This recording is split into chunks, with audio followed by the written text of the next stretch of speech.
जो आपके समक्ष फिर से उपस्थित है एक नए वीडियो को लेकर। इसलिए संपूर्ण एकेडमी के यूट्यूब चैनल को जरूर से जरूर सब्सक्राइब कर लें। और आज का जो हमारा टॉपिक है वह है समास है। ठीक है, देखो, हो गई है पीर पर्वत सी अब पिघलनी चाहिए, इस हिमालय से फिर गंगा निकलनी चाहिए। सिर्फ हंगामा खड़ा करना मेरा मकसद नहीं, मेरी कोशिश यही है कि सूरत बदलनी चाहिए। और मेरे सीने में ही ना सही तेरे सीने में ही सही, हो कहीं भी आग आग जलनी चाहिए। प्रस्तुत पंक्तियां दुष्यंत कुमार जी की हैं। तो अपन देखते हैं, देखो आज अपन देखेंगे एक ऐसा टॉपिक जिसमें अधिकतर लोगों को ये समस्या होती है कि वो पहचान नहीं पाते हैं कि कौन सा समास है। तो ये जो टॉपिक समास का है, अभी जितनी भी समस्याएं समास के अंतर्गत आपको आ रही हैं वो सारी की सारी खत्म हो जाएंगी। और ऐसी ट्रिक बताऊंगा मैं आप लोगों को जिससे आप मात्र 1 सेकंड में ही पहचान लोगे कि ये कौन सा समास है। आपको सिर्फ क्या करना है, वीडियो को बहुत ही ध्यान से कंसंट्रेट कर कर देखना है। आइए तो अपन शुरुआत करते हैं समास की। और सबसे पहले हम ये देखेंगे कि समास एक्चुअली में होता क्या है और इससे बनने वाले प्रश्नों के ऊपर चर्चा करेंगे। क्योंकि हमें जो क्वेश्चंस आएंगे वो बहुत कंफ्यूजन क्रिएट करने वाले आते हैं, जिससे जो है पता लगाना जो है कठिन हो जाता है कि ये कौन सा समास का उदाहरण है। लेकिन अब आप सिर्फ चंद सेकंडों में यही पता लगा लेंगे कि ये किस तरीके का समास है। उसके पहले मैं आप लोगों को कुछ चीजें सिखा रहा हूँ, बहुत अच्छी तरीके से सीख लेना। क्योंकि अपन क्वेश्चन तो कर ही लेंगे लेकिन अपन को समाज की भी जो है जानकारी होना, इंफॉर्मेशन होना जो है बहुत जरूरी है कि एक्चुअली में समास क्या होता है और किस तरीके से बनता है। संधि और समास में भी मैं आप लोगों को अंतर सिखाऊंगा। देखो, सबसे पहले अपन बात करते हैं समास में समास होता क्या है। देखो, समास का जो अर्थ होता है वह होता है संक्षेप करना। क्या होता है? संक्षेप करना। आई बात समझ में? जैसे कि मैंने आप लोगों को बताया कि भाई समास का क्या अर्थ होता है कि संक्षेप करना। जब दो शब्द आपस में मिलकर कोई नए शब्द का निर्माण करते हैं उसे हम समास कहते हैं। कहने का मेरा मतलब है कि संधि के अंतर्गत क्या होता था, दो वर्णों का मेल होता था। लेकिन समास के अंतर्गत क्या होता है, समास के अंतर्गत जो है आपका दो शब्द जब आपस में मिलेंगे और एक नए शब्द का निर्माण करेंगे वह क्या कहलाएगा, आपका जो है समास कहलाता है। ये तो हो गई आपकी समास की डेफिनेशन। लेकिन ये किस तरीके से समास का निर्माण करेगा मैं आप लोगों को बताता हूँ। दो शब्द किस तरीके से आपस में आएंगे वो मैं आप लोगों को चीजों को सिखाता हूँ। जैसे कि मैंने यहाँ पर कहा कि भाई संक्षेप करना होता है, तो संक्षेप किस तरीके से होगा पहले वो देख लीजिए। यहाँ पर जैसे मैंने लिखा हुआ है राह के लिए खर्च।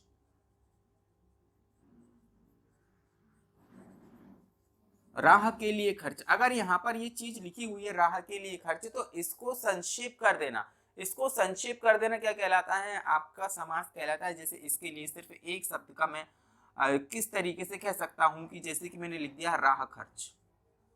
इस चीज को क्या कर दिया है मैंने, संक्षेप कर दिया है। क्या कर दिया है, संक्षेप कर दिया है। आई बात समझ में? और इसी चीज को अगर मैं इसके समस्त पदों को क्या कर दूं, अलग अलग कर दूं, तो वही क्या कहलाएगा, आपका विग्रह करना कहलाएगा। तो मैंने आप लोगों को क्या बताया, सबसे पहले मैंने बताया है कि भाई इसका शाब्दिक अर्थ क्या होता है, संक्षेप करना। फिर मैंने आप लोगों को समास की परिभाषा बताई है। समास की परिभाषा के अंतर्गत मैंने आप लोगों को क्या बताया है कि भाई जब दो शब्द आपस में मिलकर कोई नए शब्द का निर्माण करेंगे तो वह क्या कहना है। अब इसमें दो या दो से अधिक शब्द भी हो सकते हैं। जब वो संक्षेप हो जाएंगे तो क्या करेंगे, नए शब्द का निर्माण करेंगे। जैसे कि मैंने यहाँ पर लिखा हुआ है राह के लिए खर्च, तो यहाँ पर क्या हो जाएगा, राह खर्च, है ना। अब देखो, उसके बाद अपन सीखेंगे समास विग्रह क्या होता है। समास विग्रह, देखो, किसी भी शब्द के समस्त पदों का, किसी भी शब्द के समस्त पदों को अलग कर देना। अलग कर देना ये क्या कहलाता है, आपका समास विग्रह कहलाता है। क्या कहलाता है, आपका समास विग्रह कहलाता है। जैसे कि मैंने यहां पर लिखा हुआ है राह खर्च, तो इसके समस्त पदों का मैं क्या कर रहा हूं, विग्रह कर रहा हूं। तो यहाँ पर मैंने क्या कर दिया, उसको राह के लिए खर्च कर दिया। तो ये क्या हो जाएगा, इसका जो है समस्त पदों का विग्रह हो जाएगा। तो इसी को हम क्या कहते हैं, किसी भी शब्द के समस्त पदों का विग्रह कर देना। जैसे कि यहाँ पर मैंने लिखा हुआ राजपुत्र। अब इसके अंतर्गत दो पद हैं, एक राज है एक पुत्र है, मतलब कि क्या हो जाएगा, राजा का पुत्र। तो ये क्या हो जाएगा आपका, इसका विग्रह हो जाएगा। समस्त पदों को अलग अलग कर देना समास विग्रह कहलाता है ना। ये सारी चीजें मैंने आप लोगों को बहुत अच्छी तरीके से समझा दी है ना। अब समास के अंतर्गत कुछ एक चीजें जो छोटी छोटी सी आप लोगों को समझना है वो भी समझ लो। देखो समास के अंतर्गत हमको दो चीजें और सीखनी है, ठीक है, वो आप लोगों को सिखा देता हूं। सबसे पहले होता है समास के अंतर्गत दो पद होते हैं, एक होता है आपका पूर्व पद,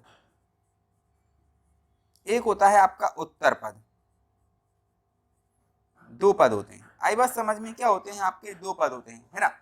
तो किसी भी समास के अंतर्गत, जैसे कि मैंने यहां पर लिखा हुआ है राजकुमार, भाई इसके अंतर्गत जो पहला पद होगा, जैसे कि लिखा हुआ है राज, अब इसका अपन खंडन करेंगे, अलग अलग करेंगे तो क्या हो जाएगा, राजा का पुत्र। तो ये जो पहला जो शब्द लिखा हुआ ये आपका कहलाता है पूर्व पद,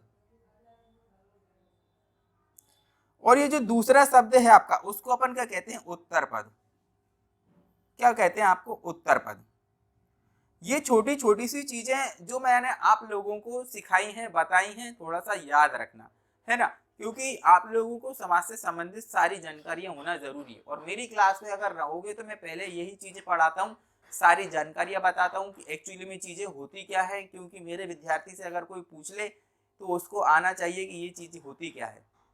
सीधा सीधा पढ़ा दूंगा, लेकिन आपको वो चीज को समझना जरूरी है, क्योंकि सिर्फ ट्रिक से ही काम नहीं चलेगा। ट्रिक से देखो, आप ट्रिक से अपन सभी चीजें तो बना लेंगे, लेकिन आपके निजी जीवन में भी आपको अगर कोई जो है सब्जेक्ट पढ़ रहे हो, कोई अध्याय पढ़ रहे हो, कोई चैप्टर पढ़ रहे हो, तो उसकी समझ से जानकारी होना भी आवश्यक है, ठीक है।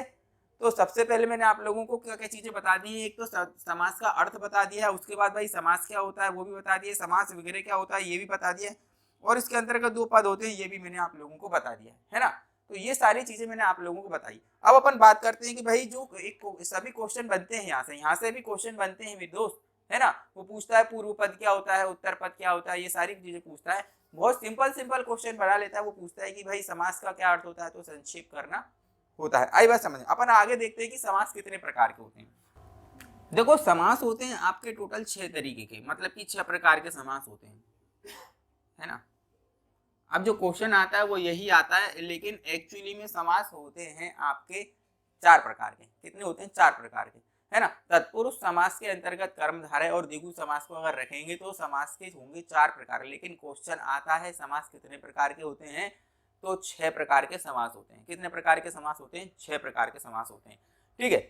क्वेश्चन आपका आता है मात्र 6 प्रकार से, 4 प्रकार से अभी तक कोई भी आपका क्वेश्चन एग्जाम में मैंने नहीं देखा है। लेकिन हम डीप की बात करते हैं, हम जो है गहरे अध्ययन की बात करते हैं, तो वो सारी चीजें मैं आप लोगों को बता रहा हूँ। देखो सबसे पहला जो होता है आपका, अगर अपन बात करें तो 6 प्रकार के समास होते हैं। आई बस समझ में।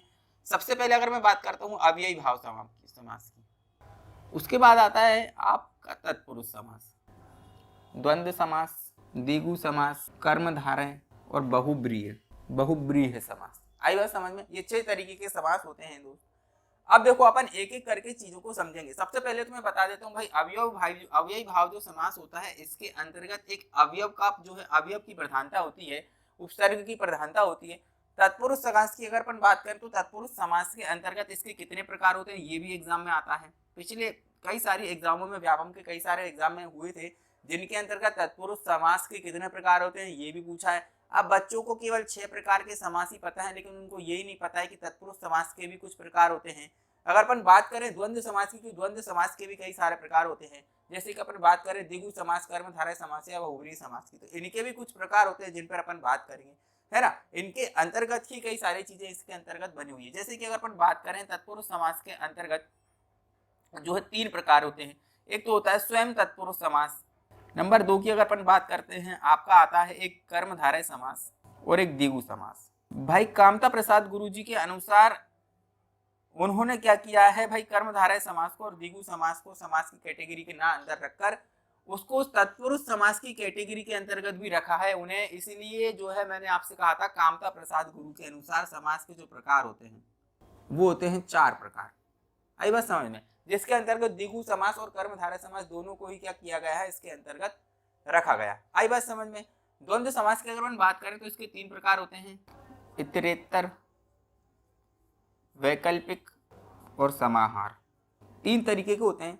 द्विगु समास की अगर अपन बात करें, एक द्विगु समास भी होता है, फिर कर्मधारय समास की बात करेंगे। सभी पे अपन एक एक करके चर्चा करेंगे, लेकिन मैं बनने वाले क्वेश्चंस की आपको बात बता रहा हूँ कि किस तरीके से क्वेश्चन बनते हैं, वो सारी चीज मैं आप लोगों को यहाँ पर समझा देता हूँ, है ना। अगर अपन बात करें बहुब्रीहि समास की, तो बहुब्रीहि समास के भी 4 प्रकार होते हैं। कौन कौन से प्रकार होते हैं? एक होता है व्यतिरेक, एक होता है व्यतिकरण, एक होता है तुल्य योग, एक होता है समानाधिकरण। ये 4 तरीके के होते हैं बहुब्रीहि समास। आई बात समझ में? मैंने आप लोगों को क्या बताया कि भाई तत्पुरुष के अंतर्गत मैंने 3 बताए हैं, एक द्वंद्व के अंतर्गत मैंने 3 बताए हैं, और बहुब्रीहि के अंतर्गत मैंने 4 तरीके के बताए हैं। अब क्वेश्चन सीधा सीधा पिछली एग्जामों में व्यापम ने ये पूछा था कि बहुब्रीहि के कितने प्रकार होते हैं। अब बच्चों के दिमाग का जो है वो मतलब कि कुछ समझ में ही नहीं आया, दिमाग ही नहीं चला उनका, क्योंकि पता ही नहीं है ना। अगर आप किताबों के अंतर्गत भी खोजोगे तो कई किताबों में इन चीजों का उल्लेख है ही नहीं, वर्णन है ही नहीं। क्वेश्चन कहाँ से आ रहे हैं? विद्यार्थी फिर ये पूछता है कि ये व्यापम क्वेश्चन कहाँ से दे रहा है। तो व्यापम क्वेश्चन देता है अपने वीडियो को देखकर। क्या देता है? अपने वीडियो को देखकर व्यापम आपसे क्वेश्चन देगा। आई बात समझ में? मतलब कि व्यापम से जो क्वेश्चन बन रहे हैं वो अपन सिखा रहे हैं, कहने का मतलब मेरा यही है ना। तो सारी जानकारी इसी वीडियो के अंतर्गत दे दूंगा कि भाई क्वेश्चन कहाँ से बन रहे हैं, कहाँ से पूछ रहा है। इसलिए इस वीडियो को बहुत आराम से कंसंट्रेट करके देख लेना, और ये वीडियो देख लिया तो समाज से संबंधित सारी समस्याएं आज खत्म हो जाएंगी। इधर उधर भटकने की कोई जरूरत नहीं है अपन को। बिल्कुल इनफ पढ़ा रहा हूं मैं आप लोगों को, है ना। तो सारी चीजें मैंने आप लोगों को बता दी कि क्वेश्चन 1 फैक्ट कहाँ से बनेंगे। तत्पुरुष के 3 बता दिए मैंने आप लोगों को, है ना। द्वंद्व के मैंने आप लोगों को 3 बता दिए, बहुब्रीहि के मैंने 4 बता दिए। द्विगु और कर्मधारय की अगर अपन बात करें, इसको कामता प्रसाद गुरुजी ने जो है तत्पुरुष समास के अंतर्गत ही रखा है। अब एक एक करके चीजों को समझने की कोशिश करना। अब अपन बढ़ेंगे, एक एक करके समासों को पढ़ेंगे। देखो, अब इसके पहले मैं आप लोगों को एक चार्ट बनवा रहा हूँ, जहां से आपके क्वेश्चन एक एक नंबर के एग्जाम में आते हैं। वो चार्ट पहले देख लो कि क्वेश्चन किस तरीके से एग्जाम में पूछेंगे, तो अपन को वो पहले आना चाहिए। देखो, सबसे पहले अपन बात करते हैं, एक चार्ट बनाएंगे। चार्ट के माध्यम से पहले क्या लिखा हुआ है देखो, एक तरफ मैंने समास लिखे हुए, एक तरफ मैंने पूर्व पद लिखा हुआ, एक तरफ उत्तर पद लिखा हुआ। क्वेश्चन पूछने का तरीका उसका क्या है वो आप लोगों के साथ में डिस्कस करता हूँ। देखो, सबसे पहले क्या लिखा हुआ है यहाँ पर, अव्ययी भाव समास होता है। तो अव्ययी भाव समास के अंतर्गत आपसे क्वेश्चन किस तरीका पूछेगा कि ऐसा कौन सा समास है जिसका पहला पद प्रधान रहता है और दूसरा गौण रहता है। क्या रहता है? पहला पद प्रधान। तो पहला पद क्या? अव्ययी भाव समास का पहला पद मतलब कि पूर्व पद। और पद क्या होते हैं मैंने आप लोगों को बता दिया है। तो इसका पहला पद क्या होता है? प्रधान होता है, और दूसरा पद क्या होता है? आपका गौण होता है। मतलब कि जिसकी वैल्यू थोड़ी सी कम रहती है। पहले वाले की विशेषता, पहले वाले की जो वैल्यू है वो ज्यादा रहेगी इसके अंतर्गत। तो पहला पद क्या होता है? इसका प्रधान होता है, और दूसरा पद क्या होता है? गौण। तत्पुरुष समास की अगर अपन बात करें, दूसरा पद क्या होता है? इसका पहला पद क्या होता है? उसका गौण होता है, और जबकि उत्तर पद क्या होता है? इसका प्रधान होता है। मतलब कि इसके अंतर्गत अगर अपन बात करें, दूसरे पद की प्रधानता होती है। जैसे कि अगर अपन बात करें, राजपुत्र लिखा हुआ जैसे यहाँ पर, तो क्या हो जाएगा? राजपुत्र के अंतर्गत राजा का पुत्र। तो देखो, राजपुत्र तो राजा का पुत्र, तो इसमें पुत्र की विशेषता है। अगर अपन राज की अगर बात करें या राजा की अगर बात करें, तो महिला जो प्रधान नहीं है, पहला पद जो है इसके अंतर्गत प्रधान नहीं है, दूसरा पद ही इसके अंतर्गत क्या है? प्रधान है। आज बात समझ में? इससे ये पता चल रहा है कि इसका जो पहला पद है वह क्या रहेगा? आपका गौण रहेगा, और दूसरा पद क्या रहेगा? आपका प्रधान रहेगा। जबकि अगर अपन बात करें, जबकि अगर अपन जो है इसके अंतर्गत द्वंद्व समास की बात करें, तो इसके अंतर्गत दोनों ही पद क्या रहते हैं? इसके पहला पद और दूसरा पद क्या रहता है? प्रधान रहता है। क्या रहता है? दूसरा पद। पहला पद हो और दूसरा पद हो, ये सारे के सारे पद आपके दोनों ही पद क्या रहते हैं? आपके प्रधान रहते हैं। जबकि अगर अपन द्विगु समास की अगर बात करें, तो ये संख्या प्रधान होता है। मतलब कि इसका जो पहला पद होता है संख्यावाचक होता है। इनकी पहचान ही यही। अब आपसे पूछेगा कि ऐसा कौन सा समास है जिसका पहला पद पूर्व पद संख्यावाचक होगा, तो भाई द्विगु समास। आई बात समझ में? कौन सा समास? द्विगु समास। द्विगु समास के अंतर्गत आपने कभी उदाहरण देखे हो उसमें, जैसे चौराहा हो गया, नवरत्न हो गया, त्रिवेणी हो गया, है ना, सप्त सिंधु हो गया, इस सारे के सारे क्या हो जाएंगे? आपके द्विगु समास के ही उदाहरण हो जाएंगे। कर्मधारय समास की अगर अपन बात करें, कर्मधारय समास के अंतर्गत सबसे पहले एक तो होता है आपका जो है विशेषण और विशेष्य। दो चीजें इसके अंतर्गत मेन होती है। विशेषण होता है और एक विशेष्य होता है। एक उपमेय की प्रधानता होती है, उपमेय और उपमान। आई बात समझ में? उपमेय इन चीजों की विशेषता होती है, मतलब कर्मधारय के अंतर्गत किसी चीज की विशेषता बताई जाएगी या किसी चीज की तुलना की जाएगी। जैसे कि अगर मैं बात करूं चंद्रमुख, जैसे चंद्र के समान मुख, तो मुख की तुलना चंद्र चांद से की जा रही है, तो उसमें क्या हो जाएगा, तुलना की जाएगी, एक उपमेय हो जाएगा, एक उपमान हो जाएगा।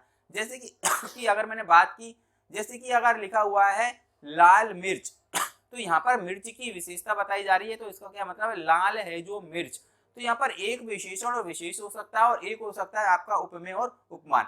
आई बात समझ में? बहुब्रीहि समास के अंतर्गत दोनों ही पद, आपके पूर्व पद की बात करूं या उत्तर पद की बात करूं, दोनों ही पद क्या होते हैं, आपके गौण होते हैं, और दोनों पद मिलकर क्या करते हैं, एक नया पद बनाते हैं जो प्रधान होता है। आई बात समझ में? क्या बनाते हैं, जो प्रधान होता है। किस तरीके से, मैं आप लोगों को समझाता हूँ। जैसे कि मैंने यहाँ पर लिख दिया है कि किस तरीके से, जैसे कि अगर मैंने यहाँ पर लिख दिया है घनश्याम, घनश्याम की अगर अपन बात करें, तो घनश्याम के अंतर्गत दोनों ही पद गौण हैं, लेकिन ये क्या करते हैं, दोनों ही पद आपस में मिलकर एक क्या बना देते हैं, पूर्व पद बना देते हैं, मतलब कि एक पद बना देते हैं। जैसे कि यहाँ पर क्या हो जाएगा, आपका घनश्याम हो जाएगा, बनने वाला शब्द क्या हो जाएगा, घनश्याम हो जाएगा। अब घनश्याम का मतलब क्या हो जाएगा भाई, श्री कृष्ण से मतलब है इसका। घनश्याम किसका उदाहरण है, श्री कृष्ण। घनश्याम जो है श्री कृष्ण का पर्यायवाची। तो क्या हो जाए, दोनों पद गौण है लेकिन मिलकर एक नया पद बना रहे हैं, जो जो अपने आप में क्या है, जो है एक अपने आप के अंतर्गत एक प्रधान है। आई बात समझ में? तो क्वेश्चन किस तरीके से पूछेगा वही मैं आप लोगों को समझा रहा हूँ। देखो अव्ययी भाव के अंतर्गत मैंने क्या बता दिया कि पहला पद प्रधान होगा, दूसरा गौण होगा। तत्पुरुष के अंतर्गत दूसरा गौण होगा, पहला पद गौण होगा, दूसरा प्रधान होगा। तीसरे द्वंद्व समास की अगर बात करें तो दोनों पद प्रधान होंगे। द्विगु समास की बात करें तो भाई संख्यावाचक रहेगा, उसका पहला पद हमेशा संख्यावाचक होगा। जैसे कि त्रिवेणी की बात करी मैंने, द्विगु समास के अंतर्गत है ना, जैसे नवरत्न की, चौराह की, द्विवेदी की, है ना, त्रिवेदी की, त्रिवेणी की, तो ये सब क्या हो जाएंगे, संख्यावाचक। वही कर्मधारय के अंतर्गत विशेषण और विशेषी की बात बताई जा रही है, उपमेय और उपमान की बात कही जा रही है, और बहुब्रीहि समास के अंतर्गत क्या हो जाएगा, आपका दोनों ही पद गौण हो जाएंगे। आई बात समझ में? तो ये क्वेश्चन बनाने का एग्जामिनर का फंडा है कि किस तरीके से वो एग्जाम में क्वेश्चन बनाता है। ये अगर आपने सीख लिया तो आप सारी चीजों को सीख जाएंगे। आई बात समझ में? अब अपन क्या करते हैं भाई, एक एक करके समास को देखेंगे। क्या करेंगे, एक एक करके समास को देखेंगे और उनकी पहचान क्या है, ट्रिक से माध्यम से किस तरीके से किया जा सकता है, ये सारी की सारी चीजें अपन को डिस्कस करना है। क्या करना है भाई, एक एक करके चीजों को देखना है और हर एक समास के अंतर्गत करने का तरीका भी बताऊंगा और उसको किस तरीके से ट्रिक के माध्यम से किया जा सकता है चंद सेकंडों में, ये भी बताऊंगा। ठीक है, इसलिए आप नेक्स्ट वीडियो को जरूर से जरूर देखें, सारी चीजों का डिस्कस उसके अंतर्गत किया जाएगा और चंद सेकंडों में आपको समास विग्रह करने की और समास पहचानने की ट्रिक बताई जाएगी। ठीक है, तो इसलिए नेक्स्ट वीडियो को भी आप जरूर से जरूर देखें और इस वीडियो को भी जरूर से जरूर लाइक करें, शेयर करें, सब्सक्राइब करें, कमेंट करें और संपूर्ण एकेडमी के यूट्यूब चैनल को जरूर से जरूर सब्सक्राइब कर ले। तो मिलते हैं अपन इसके नेक्स्ट वीडियो में, तब तक के लिए जय हिंद, धन्यवाद।